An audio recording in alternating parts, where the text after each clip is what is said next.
Welcome, ladies and gentlemen, to History 1302, the second half of United States history. I am Dr. Lee Snaples. I am going to be your professor for the semester. I have a bachelor's degree from Texas Tech University in political science and in history, my beloved Red Raiders. I have a master's degree in history out of Texas A&M University and a PhD in history out of Texas A&M University. Theoretically, I specialize in naval aviation history, NASA history, some business history. We won't be doing a whole lot of this semester, just a little bit. My purpose in this video is pretty straightforward and simple. It just takes a little while, and that is to work you through the class so that you're fully aware of class assignments and expectations and how the class is laid out, and ideally that will set you up to be a little bit more successful this semester. So let's go ahead and get started. Just a quick picture of your professor in case you're wondering what the heck I look like. That's actually off the coast of New Zealand. No, I'm not really bragging. On a pelagic trip looking to see albatrosses, kind of a once-in-a-lifetime thing. Later in this video, we'll talk about some of your extra credit, and one of those is to send me a picture of yourself so that we have a little bit of human contact this semester. So one of the first questions I'm usually asked is, what book are we going to be using this semester? And the answer is that we're going to be using an online open resource textbook called OpenStax, S-T-A-X, offered by Rice University. It is available at openstax.org. Subject area is humanities, and you click on the history textbook. It is available, as you'll see, not only to be read online, it can be used as an app on various features. It can be downloaded to your Kindle and other readers. It can also be downloaded as a PDF, so that means that you can use it pretty much anywhere. Or, if you would prefer the old-fashioned way, you can actually purchase this textbook through Rice University for just $52. You can click on the link there that says history, and it'll take you in and give you all your different options. But that's going to be our primary instructional tool for this semester. The next question that usually comes up is, how do I pass this class? What sort of assignments do we have? How many points are they worth? And how do I do them? Well, we're going to take 4 exams. They're going to be 100 points each. We're going to do a critical thinking paper for the end of the semester. That's 100 points each. We're going to do chapter quizzes. We're going to end up doing actually 15 of those, but we're going to drop the 3 lowest grades, so we're only going to count 12. That gives us 240 points. And we're going to have 12 chapter discussion questions for 10 points each. That's 120 points. If you get 90%, you get an A. If you get 80%, you get a B. If you get 70%, you get a C, and so on and so forth. So that's how the grading scheme looks. Let's see how all of this stuff actually works in practice and reality. So let's go to Blackboard, all right? Okay, this is the course homepage in Blackboard. This is probably the page you're going to pop up on, maybe one of the others. On the left-hand side there, you will see a series of links or tabs if you prefer. Starting at the top, we get announcements and then lessons, and working our way on down. Announcements will also be emailed, so it's not a bad habit to check in there, but most of those announcements will also be emailed out to you. You will also see a syllabus link. You'll see a textbook link. Those will take you to the class syllabus. They'll take you to the class textbook. The section area we're interested in most right now is we're going to move to lessons, and specifically we're going to move to the lessons introductions, please. So this takes us into the lessons folder. There are 5 folders within this. 4 of them are our section folders. They represent 15 chapters. The 4th folder there is only 3 chapters, not 4. The first 3 are 4 chapters each. They start with chapter 17. So start with chapter 17 in the OpenStax textbook, and this will take you all the way up to chapter 31. The additional folder is the introduction folder. So how about we proceed there? So now we're in the introductory folder. At the top, you're going to find a link to OpenStax. That's the entire book. Beneath that, you're going to find the assignment calendar, syllabus, and district master syllabus. All of those are also available in the syllabus tab over on the left, and they're there all semester long. If I need to make a change to the syllabus for some reason, I will let you know, and I will update it and probably send out an announcement email on that. The assignment calendar is a full visual listing of when assignments become available and when they are due. If you're looking for something you want to print out and you want to be able to stick somewhere so you're always sure when assignments are, that's probably what you're looking for. Otherwise, what we want to do is we want to move on to Section 1 and Chapter 1. Okay, in the introductory folder, what we're going to see is several things. One, up at the top is a copy of OpenStax. That is our textbook for this semester. That is a free textbook out of Rice University. We've discussed it before, so you can download it, you can get it as an app, etc., etc. You're also going to see the course assignment calendar. There is a tab on the left side that says course calendar. This will show you the due dates of everything. The assignment calendar is a document, a visual document that will give you when everything opens in sections, when it closes, and when all the assignments are due between now and the end of the semester, barring something unforeseen. You also have a copy of the class syllabus and of the district syllabus in here, and of an extra credit document that we'll come back to at the end of this video. Please note, the syllabus and the assignment calendar and the district syllabus, those are all also found in the syllabus tab on the left. So all of this information is basically duplicated somewhere else, and it is available to you all semester long. Now let's move on to a lesson, shall we? Okay, so this is a typical chapter. This is Section 1, the first chapter of there, which is Chapter 17. So we come in here, and up at the top in the blue, we see a link to OpenStax. That takes you directly to this chapter, the chapter being covered for this folder in OpenStax. Below that, you're going to see a chapter guide. This is something I prepared. It's just a quick summary of what's being covered in the chapter, what's being talked about, some things to think about, maybe some key terms. Below that, you're going to find the chapter quiz. Those are always in red.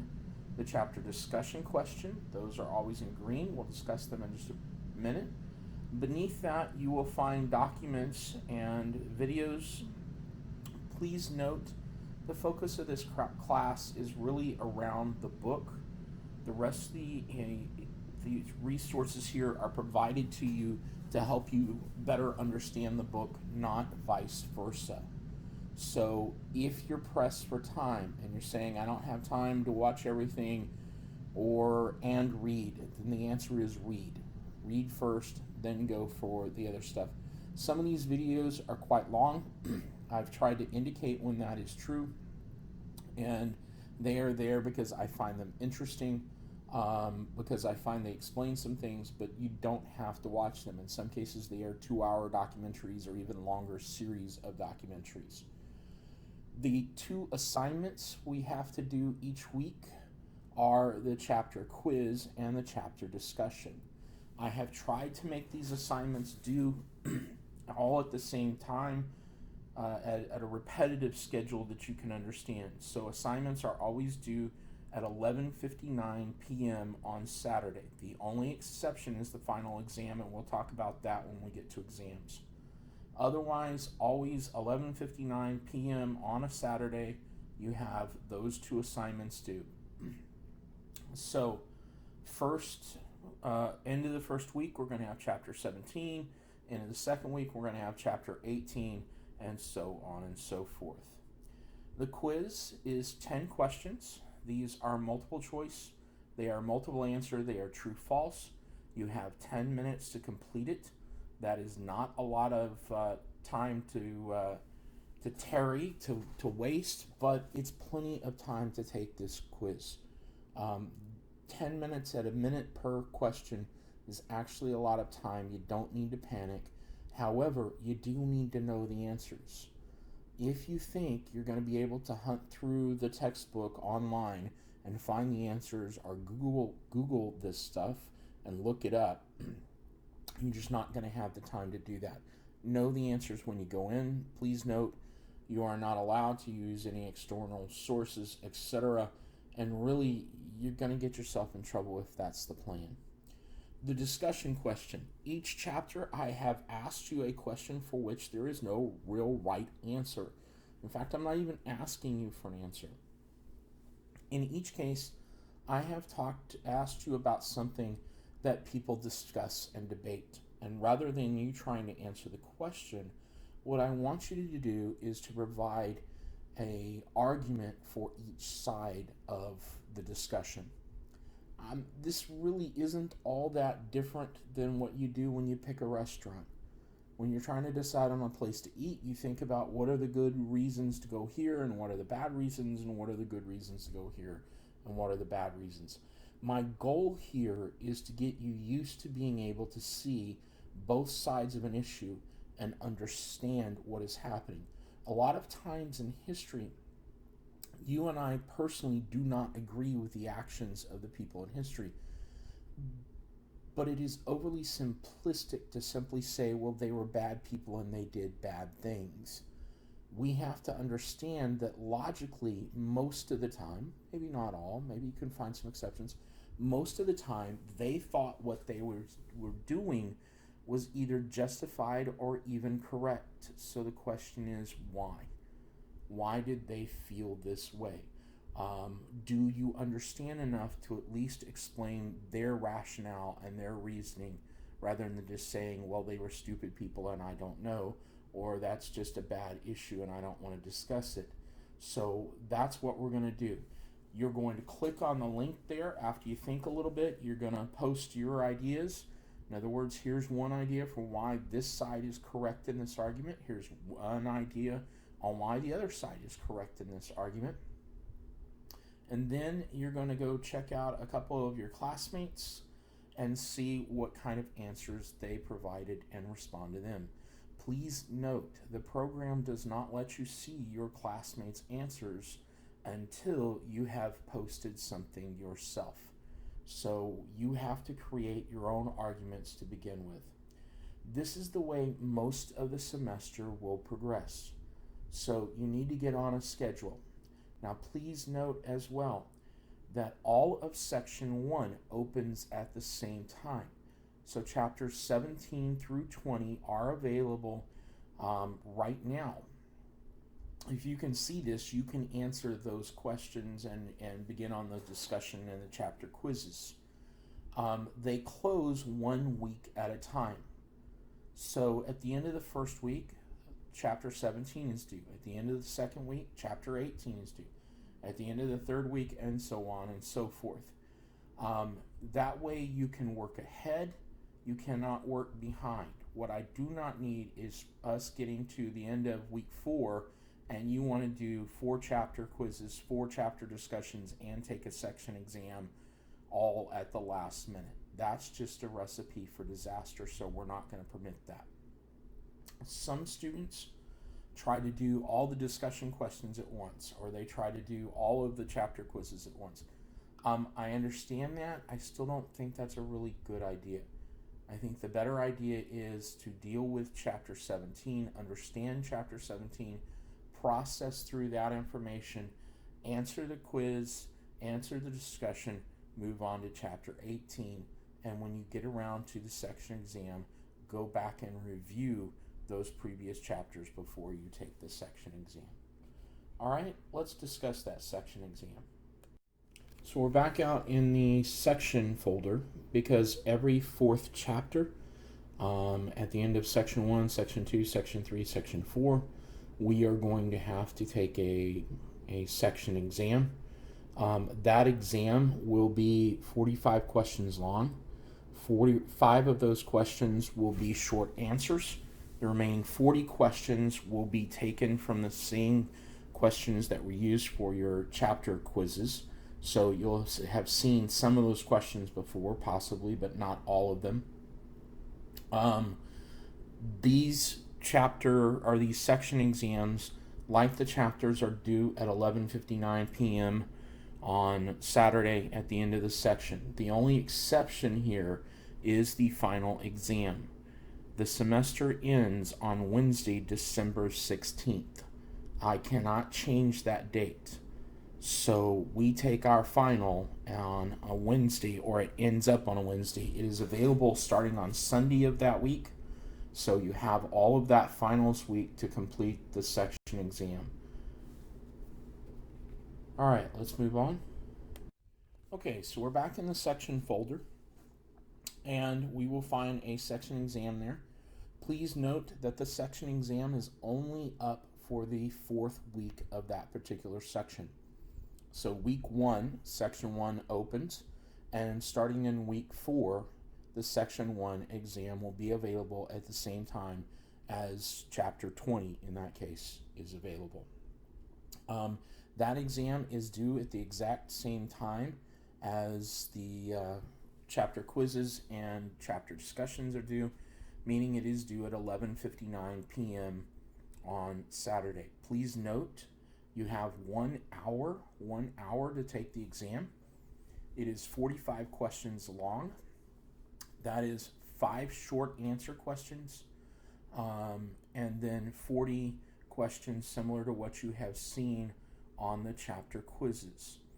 Please note, if you start at 11:30 p.m., the exam is going to shut off at 11:59. So you're not going to get an hour, you're only going to get 29 minutes in that case. So you really want to start before 11 p.m. if you're putting this off to the last minute.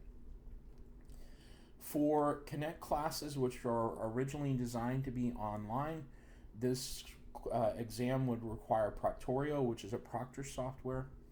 For this particular class, because we did not start off online, we are not going to be using that software. You are not going to be responsible for having a webcam, etc. Instead, what you will have is 60 minutes to answer 45 questions. Again, that is plenty of time if you know the answer. In fact, I routinely have students who finish within 15 or 20 minutes, no problem. In this case, if you're trying to hunt down answers, it's not going to be enough time, and that's all there is to it. Okay, let's move on to some other stuff. Okay, we're in the section 4 folder now, and a couple of things to note here. One is that section 4 is also our final exam. And the final exam is a little different, and it's a little different because this final week of the semester ends on a Wednesday, not a Saturday. So that means that the final exam will become available on Sunday. I believe that's the 12th of December in this semester, and it will be done on December 16th. That is the last day I can give you to take the final. So at 11:59 p.m. on December 16th, then that is the end of the semester. The other thing to note about this section 4, we do not do discussions for section 4.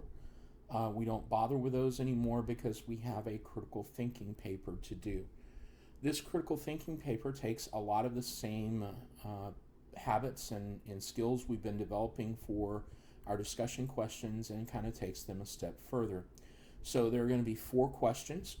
There is a guide in section 4, and you pick one of these questions. And these are questions in history for which there is really no correct answer. Historians argue about these things constantly.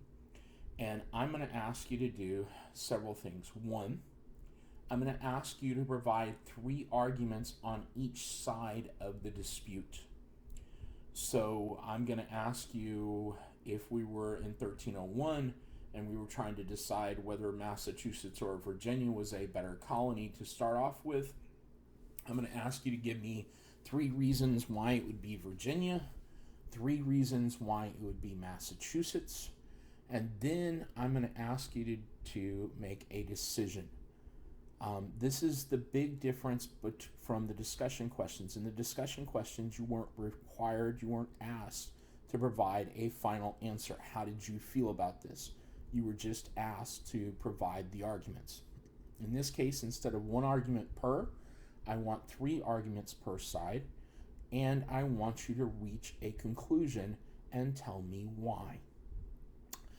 At some point in your life, you're going to have to make lots of decisions, like your first car to buy, like jobs to take, purchases to make, like decisions at work, etc., etc.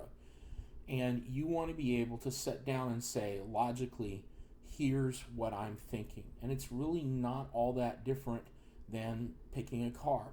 You've narrowed it down to 2 choices. Now, what are the good things about this car versus what are the good things about that car? And maybe what are some of the bad things that I don't like about each one of them? And then what am I going to use to make my final decision? What am I going to decide is the most important things to me, because I can't buy both cars. I have to pick one of them. This paper is due the last Saturday of the semester at the same time as week 15 ends, which would be chapter 31 for us. So it's due at the same time as the chapter 31 quiz is due. No discussion question again. It can be submitted ahead of time. That's not a problem. We don't worry about formatting too much, meaning I don't care what font you use. I don't care what spacing you use.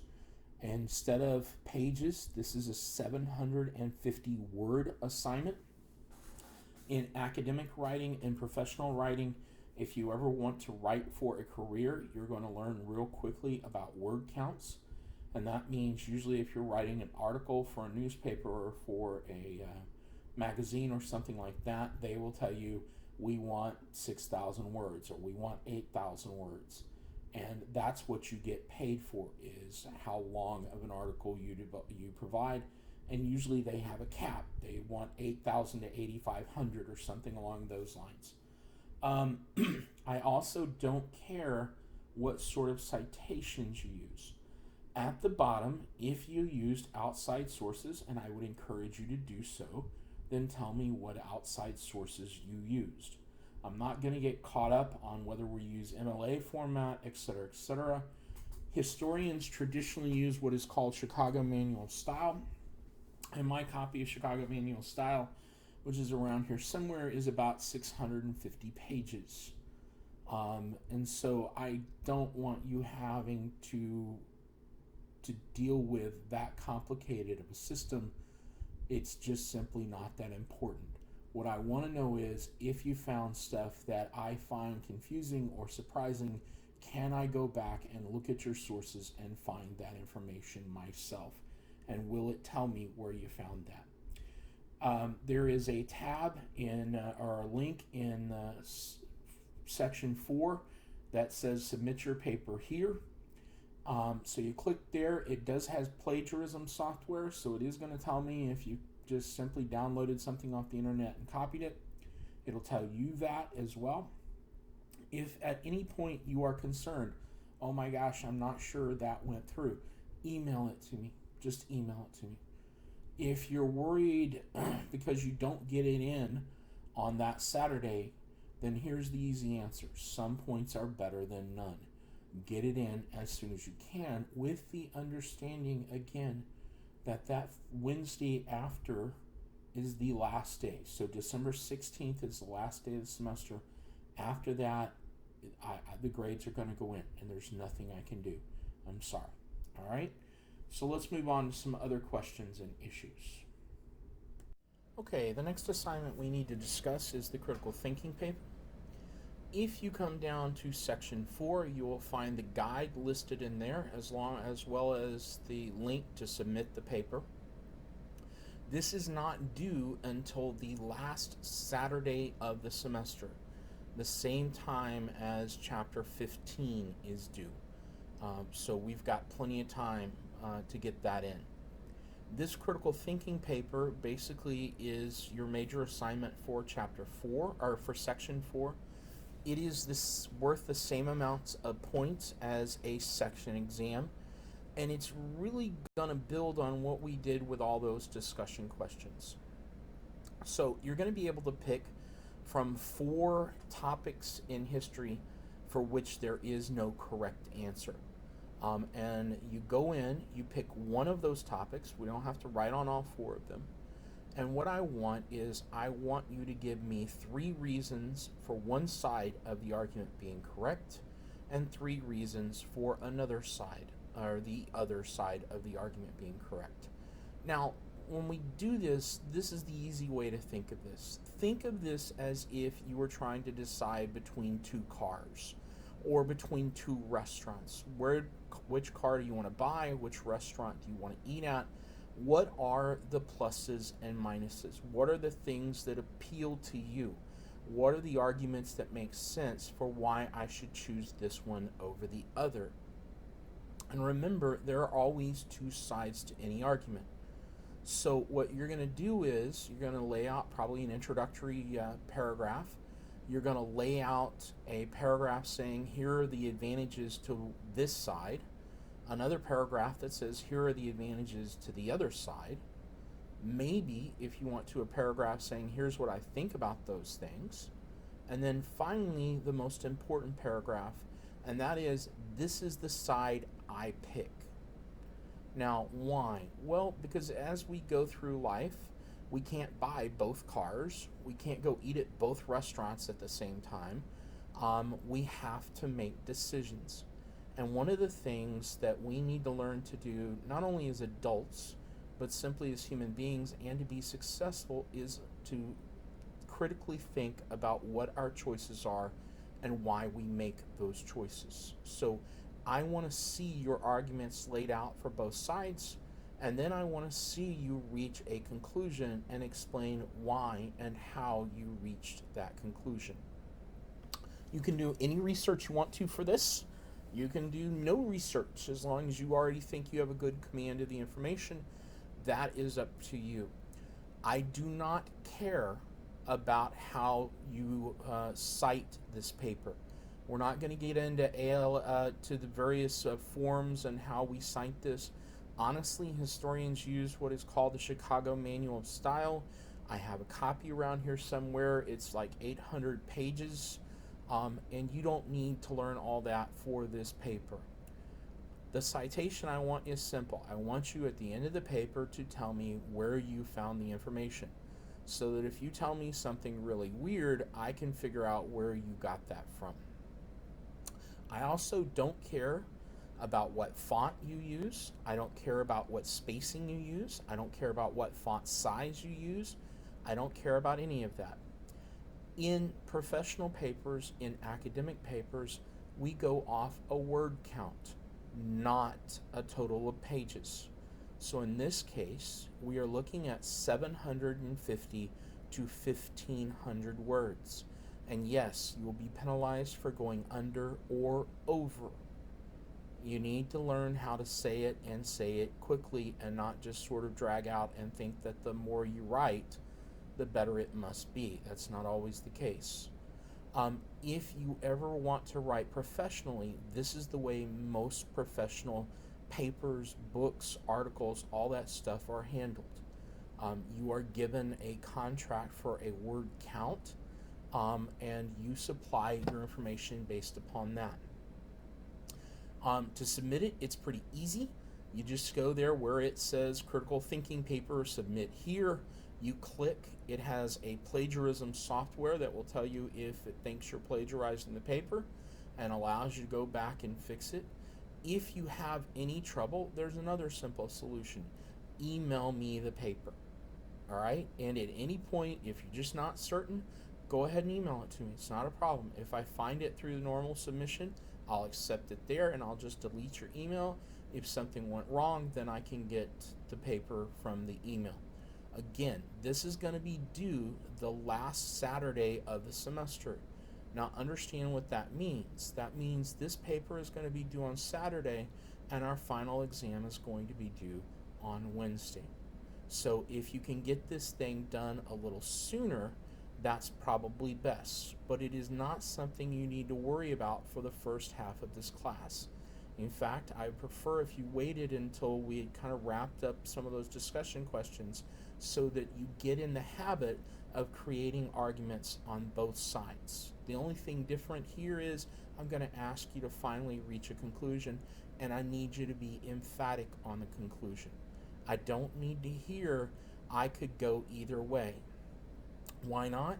Because if I'm a boss and I'm asking your opinion, I need your opinion. I don't need to hear, well, boss, whatever you want, that should be just fine. Or I could go either way.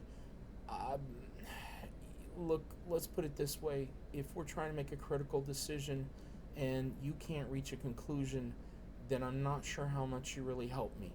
So how about reaching a conclusion and explaining to me, hey, this is why I think we should go this direction. This shouldn't be a painful experience. 750 words is really only about 3 pages. And honestly, once you start writing this, I think you'll find that those 750 words disappear pretty quickly. However, again, as I said, the goal here is to make sure you get these assignments done. About 20 to 25% of my students routinely do not do this paper. And this paper will probably cost you, well, honestly, it'll probably cost you a letter grade not to do it. So that is not a good thing to just give up on it. If you have any questions, always come talk to me, ask me, and I'll try my best to help you through this. All right? Let's move on to some other questions. All right, so next topic of discussion, and now we're just going to move into some text here and answer some general questions, is makeups, exams, and quizzes, and that sort of thing. If you miss an exam other than the final, you have 1 week to make that up. So contact me. I will reopen the exam for you. In all honesty, I don't really care why you missed it. I will simply trust that you had a good reason. Now here's the problem. While you are working on making that exam up, there is another chapter already started that you should be working on. So falling behind is kind of a slow death. It just starts compounding on itself. It becomes a bad spiral, and we want to avoid that. Remember, you have an entire week to take the exam. So let's try to find some time in there to get that exam taken care of. For quizzes, unless it is during the week, I will not reset those. So if during the week the quiz is due, you have some sort of problem, the quiz didn't go right, power died, whatever, let me know. I will delete your attempt and you'll be allowed to take it again. Otherwise, after that week is up, we drop the 3 lowest quizzes. So you can miss up to 3 quizzes without negatively impacting your grade. The paper, I can accept that late, but remember that paper is due on Saturday and the semester ends on Wednesday. All right, the following Wednesday. So you don't have like another week or 2 weeks to get that stuff done. For the final exam, that final exam is actually due the very last day of the semester.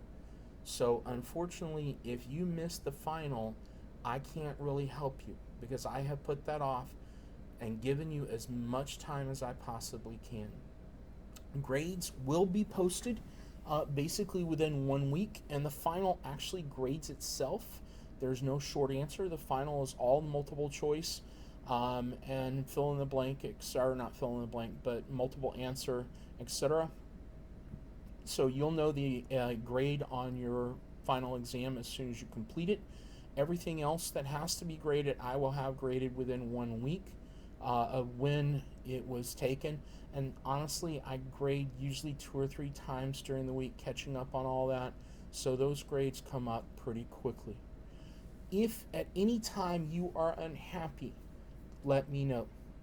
Come talk to me within 1 week of that grade being posted. What I'm not going to do is we're not going to get to week 16 to finals week and then go back and discuss quiz 1 and quiz 2 and quiz 3 and quiz 4. If you're unhappy with a grade, come talk to me as soon as possible. If you're still unhappy with what my answer is, then you are absolutely welcome to talk to Misty Wilson. Her email address is there. She is my department head for online classes, and so you're welcome to talk to her. But let me give you some advice. Simply saying, but I want a better grade, is not a viable argument. What you have to demonstrate is that you were misled, that the grading wasn't fair, that something was improper. And that's true not just for this class, that's true for any class. Simply saying, but I want a better grade, or I think I worked really hard, I understand that, but what you have to demonstrate is something went wrong, that you were not treated as you should have been according to the syllabus, etc. So that's how we handle this. Let's see how we handle some other stuff. So attendance. Yes, believe it or not, even though this is an online class, I am expected to maintain attendance for this class. How do I do that? Well, it's pretty simple. Did you do the assignments this week? So if you completed the chapter quiz and the chapter discussion, or actually either one I'll take, then you are counted as present for this week. If you did not, then you're probably going to receive a pretty nasty little email from the college. I do not send those out. That is an automatic thing, because we only count basically 15 weeks of attendance once per week. Even a single absence will get you a nasty little automatic email from the college. Now, here's the reality, ladies and gentlemen. You need to show up and you need to do the assignments and you need to knock those out, and that's all there is to it. But I do not drop students for missing class. The only thing I'm going to drop you for is for not completing major assignments. So let me be very blunt with you. I'm going to look at who missed exam 1. And then if you miss exam 2, I'm going to drop you. If you didn't take exam 2 and you miss exam 3, I'm going to drop you. And that's all there is to it. As long as you are taking the major exams, I don't think it's going to help your grade any not to be doing the quizzes and not to be doing the discussion questions. But I'm not going to drop you. You will have to do that. If you are failing the class, you need to drop yourself. I do not do that for you.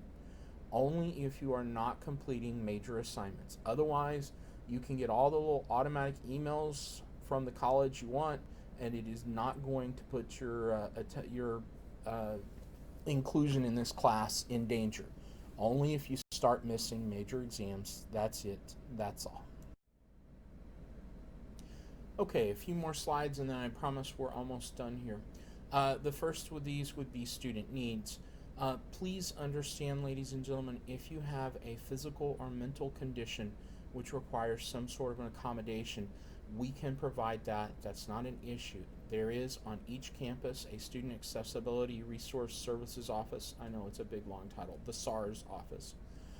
If you will contact them, any of the campuses will do. It doesn't really matter. You don't have to be specifically on one campus or another. They will provide you with all the assistance they can, and then they'll tell me what I need to do. Sometimes that's you may need additional time. Sometimes that may be that you need to be able to use a dictionary or some other assistance approved by them. Please check with them and then come let me know. It is not that big of a deal, but I don't want you, because you may be embarrassed, you may be ashamed, you may be worried that you'll be treated differently, you may be worried that it's too much of a hassle. That is never the answer. The answer is that we are trying to work on your future here, and we want to give every student in this class the same opportunity that everybody else has, and that's an opportunity to earn a good grade. So talk to me, let me know what I need to do to make things work for you this semester and give you a chance to do well on your own. Copyright, please note everything in this class basically I own and the college owns, so please don't go out and share it I don't need that hassle. Cheating. Look, nothing in here in this class is open note, open book, open friend. Please don't try to tell me I thought I could use blah blah blah. The answer is no. You can't. Not on the quizzes. Not on the exams. You can't just go download somebody's paper and use that. Please note as well that if you lie to me and I find out and you lied to me to achieve an academic advantage, that's considered cheating too. So let's not do that. All right? Let's earn or not earn our grades straight up in this class. Okay, so we all want the same thing this semester. We want this semester to go well for you. We want you to make a good grade, however we want to define that. We can discuss that. And we want you to be able to move on in your academic career. Unfortunately, we don't really determine that. Well, I don't determine that at all, quite frankly. All I do is I put this information out here. I try to guide you through this process, and then I grade the results. You control a great deal of how this handles. Ideally, you will focus some time, you will focus the necessary energy, and you will do well. But let's face it, sometimes life gets in the way. Sometimes very bad things happen, or sometimes really, really good things happen that just take you away from school and you just don't have time. If that happens, the drop date this semester is listed in your ICR. So you want to go click there, and you don't ever want to trust me. You don't want to trust your friends. You want to go check the official date so that you know when you have to get out of this class. Because here's the reality. The only person who is going to pay a price if you wait too long is you. So checking with some friends and trusting them, probably not the best approach. Checking with me, well, if I get it wrong, I'm not the one who pays the price, you are. So let's double check it ourselves.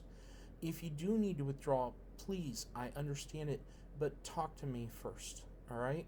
Maybe things aren't as bad as you think. Drop me an email. Ask me if you can talk to me in Blackboard Collaborate, which is a virtual program we can use. Even ask me if you can give me a call. It's not a problem. Let's discuss it before you do it. The other people you really want to talk to is financial aid. Look, I went through college on Pell Grants and student loans like many of you are doing. And the government has been cracking down. And they have been saying that if you drop too many classes, we're not going to give you any more money. Or you may have to pay the money back.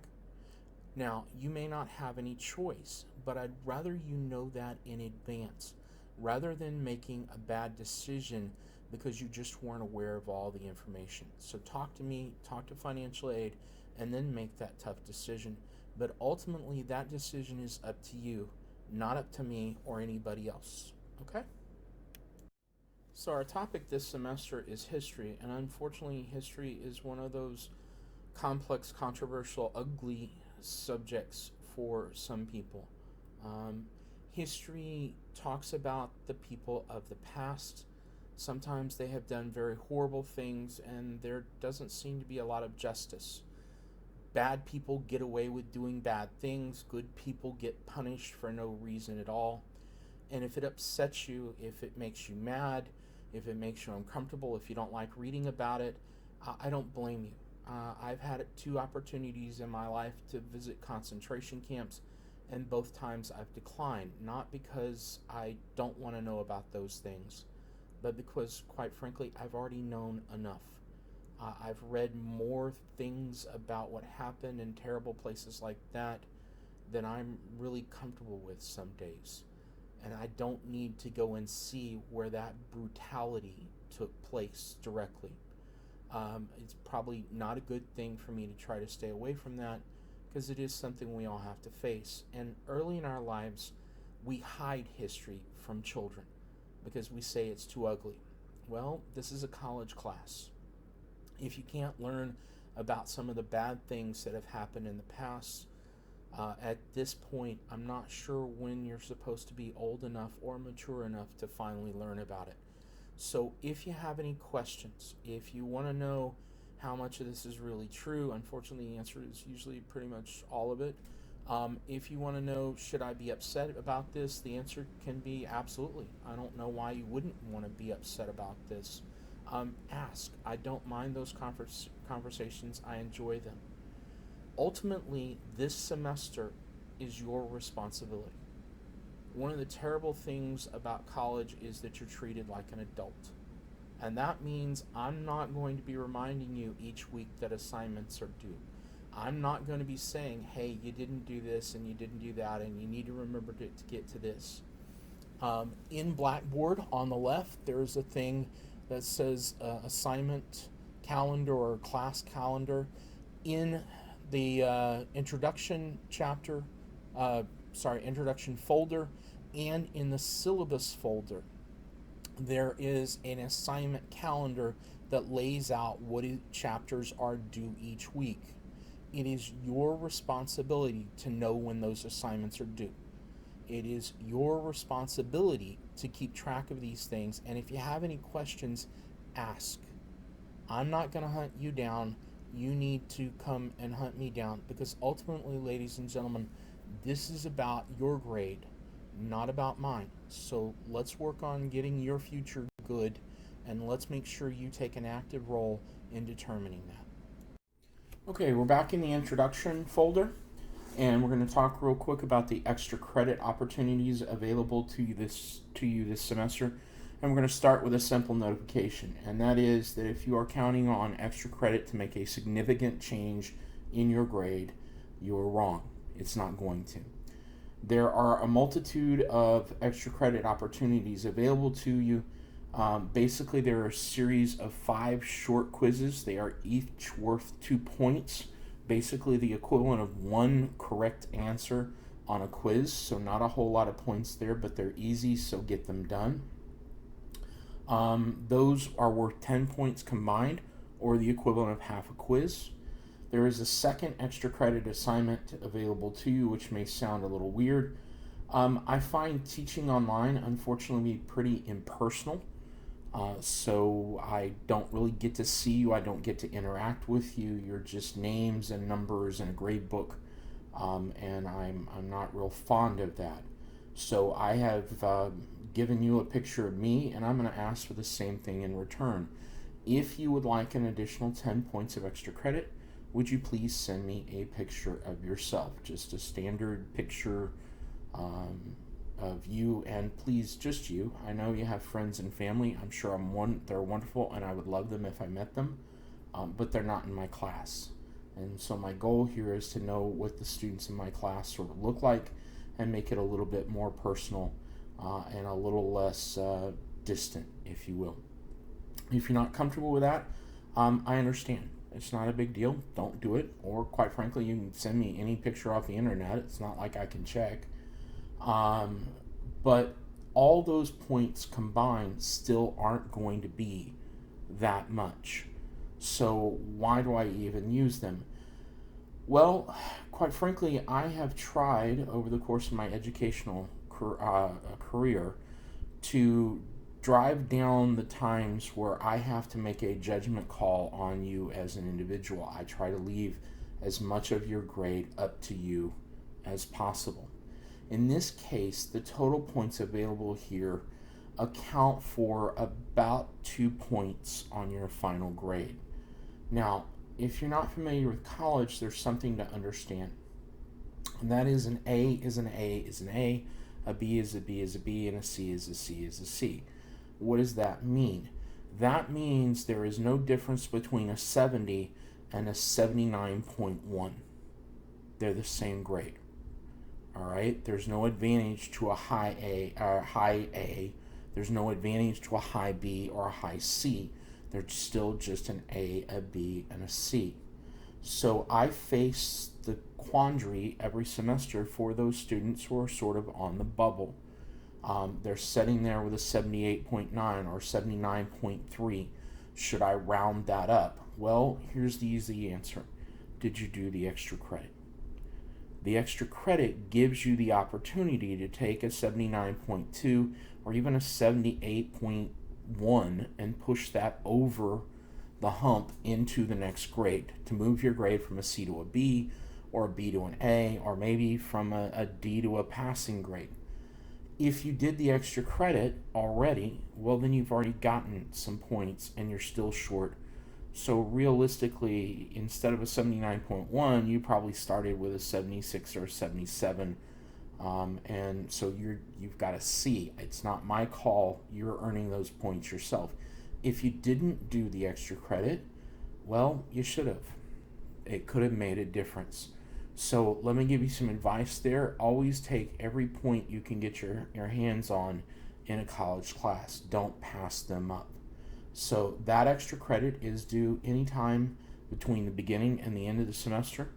I will probably at the end of week 15 ask for all extra credit to come in so I can calculate out all grades with the exception of the final exam and get that out of the way. But otherwise, it's available all through the semester. Please note that the quizzes, the bonus quizzes, are available only for a limited time, meaning that you can't go back at the end of the semester and complete the syllabus bonus quiz. The point was to see if you read the syllabus and if you were a little bit more aware of the class, and at that point, no, it just doesn't happen. All right, let's offer you some advice next. Okay, time to wrap this up. I'm often asked, how can I be successful in this class? What advice can you give me? So let's hit some of those things. The first thing is time management. Taking an online class is all about time management. It is about self-discipline. It is about finding the time necessary to do the work. There is a tendency to think because I don't have to go to class, I don't have to really set aside time for this class, and that's not true. It's even more difficult now because you don't have that time each week where you know you physically have to go somewhere. So you need to find time for yourself. And this is where you may need to be a little selfish. You may need to say to your friends and family, hey, I need 2 hours. I need this time each week to take care of my business and to take care of my class. And you can't get behind. Oftentimes what happens is we think, well, I'll make up for that next week. No, if you're going to have a busy week this week, then you needed to be on the ball and get caught up last week. All right? It really is time management. Complete the assignments. A bad grade is always better than no grade. Look, nobody wants to get paid $2 an hour. But if the choice is between $2 an hour and nothing, then you take the $2. The same thing is true of points. A bad grade on a quiz is not a wonderful thing, but some points are better than a 0. And you want to keep knocking out those grades. You want to keep posting them up and getting at least a little closer to the goal. Understand the story. History makes sense, believe it or not. And your life sort of makes sense. You have a story that you could explain to people that makes sense to you of what you've gone through. And in our lives and in history, we classify things. So you may have a friend whose name is Joe. You may have a relative whose name is Joe. You may have a classmate whose name is Joe. If another friend calls you up and asks you if you've talked to Joe, you know they're not talking about the classmate. They don't know them. In historical terms, there are some people who are inventors. There are some people who are politicians. There are some people who are part of one group or another. And you mentally need to start classifying people, events, battles, wars, whatever, into groups, so that when you go looking for an answer, you know immediately who to discard, who doesn't make sense. And as you understand the story, might I suggest you do something that kind of sounds embarrassing, and honestly, it kind of sounds insulting and rude, and I'm sorry about that. Make up a friend. I know you have friends. I'm sure they're wonderful. I'm sure I would love them if I met them, and you want to keep them. So don't do this to them unless they are really good friends and they're willing to do it. Once you've read the chapter, all right? Better yet, once you've read the chapter twice and you've taken notes over it, Imagine this, friend, and then tell them about what you've read. Tell them about what happened. Can you explain it? They don't need to know all the details. They don't need to know all the exact names. But can you make a coherent story out of what happened? This is what happened when Columbus came. This is why the Americans and the British went to war. If you can explain it, then it probably makes sense. Does that make sense? I hope so. Next up, and this is going to sound even more insulting, and this is before I get to the be proactive, don't get stupid. I'm sorry. That sounds terrible. I know it gets awful. We are oftentimes our own worst enemies. So we go in, we study, we know the material, we pull up the exam, we pull up the quiz, and immediately everything runs right out of our brains. And what happens there is we panic, we get upset, we get worried, and we become our own worst enemy. So let's stop that.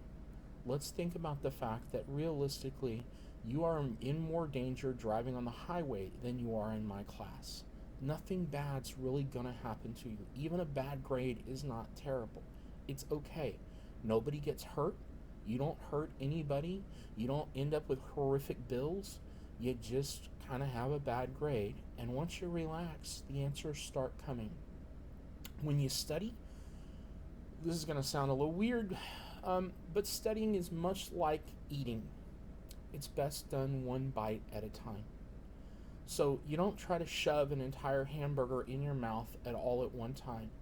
You don't take a chapter and say, I have 45 minutes, I'm going to try to cram all this information in my brain. As you work through these weekly chapters, as you work through these discussion questions, pick up the chapter, read 2, 3, 4 sections of it, kind of understand it, maybe even go back and reread it, and then move on to the next section the next day, and kind of go from there. Be proactive. This is your future. I'm going to be blunt. I have my degree. I like my degree. I have my job. I have worked my way through college. I've gotten to this point. Now our goal is to try to help you through this. But you have to assume the responsibility for that.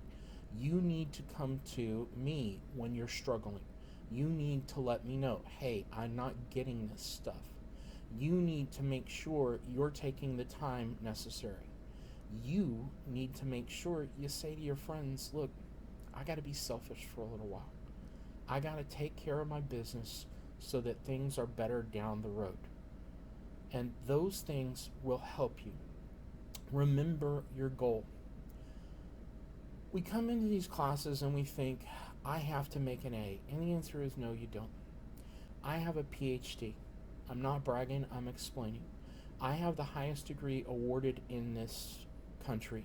And people think, oh, you must have been a fantastic student.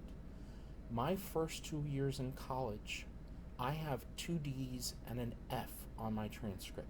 All right? I was not a 4.0 student. I was not an exceptional student.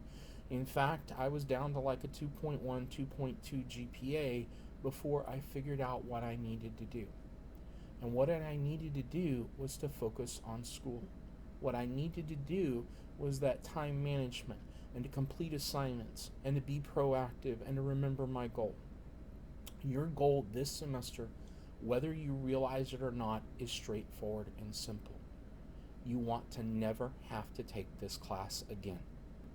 You want to get this class done on your transcript so you can get closer to that associate's degree, that bachelor's degree, or whatever degree you're working on, which really gets you to where you probably want to be, and that's to a paycheck. We are trying to set this up so that you get more money and a better life for your family, for yourself, than you could do otherwise. I don't control that. You do. Well, we understand. Look, things can happen that get in the way, things that are simply unavoidable. But all too often, ladies and gentlemen, what interferes with us is the same thing that got me those 2 D's and that F on my transcript. It wasn't life interfering. It was me not taking care of my business. It was me letting myself get distracted. It was me wanting to hang out with my friends or go down to the gym on campus and enjoy myself rather than taking care of business, doing the work. Once I figured that out, the grades got much better. Once I put myself in the right frame of mind, things improved dramatically. And they can do so for you as well. I'm looking forward to this semester. I hope you're looking forward to this semester. I'm here. I'm available for you. Send me an email. We can get into a virtual chat room, no problem. I have office hours listed in the ICR. You can contact me. I am at your service. I am trying to do what I can to make it possible for you to be successful and for you to enjoy this semester. I hope you enjoy it. I look forward to interacting with you this semester. Good luck.